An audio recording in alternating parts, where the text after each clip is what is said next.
Oh, hi my lovelies. Thank you for being here. My name is Jen and welcome to Lean Bella's Kitchen. So how are you guys doing today? We are going to make chicken ramen noodles. So we're going to jazz it up. We're not just going to put the soup and buy the ramen noodle packets and then put it together, but we're going to jazz it up. Although we're not going to use that packets of flavorings because we're gonna make our own. We're gonna saute our mushrooms, have some carrots, slices of green onions.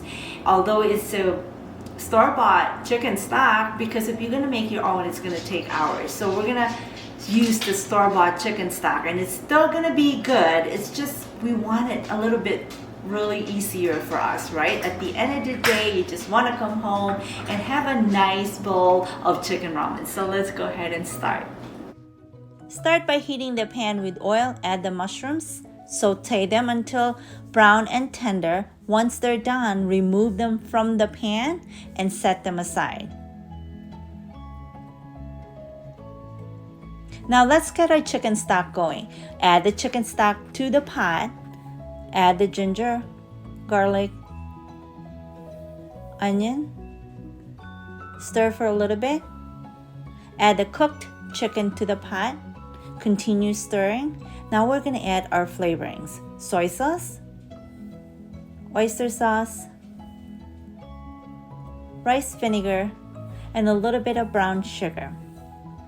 Now stir to combine and add a little bit more salt if needed. Now we're going to add the ramen noodles and cook them. Once the ramen noodles are done, now you're ready to assemble your homemade chicken ramen soup.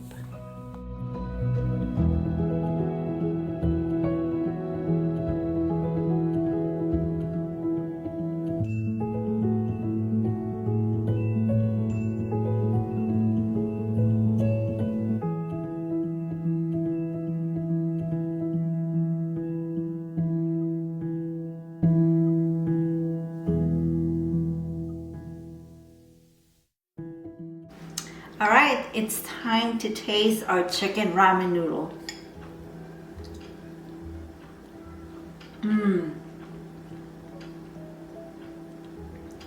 A little bit of that chili oil really makes a big difference. It gives so much flavor to this soup. And also we added that fresh ginger, garlic, onion to our soup, and that really gives that really nice, really savory, a lot of umami flavor to the soup. And that is one nice jazzed up ramen noodle soup. So my lovelies, please try this and let me know what you think. And if you have family and friends that need help with home cooking, please share this video. Thank you so much again for being here. Have a lovely day and I'll see you next time. Bye for now.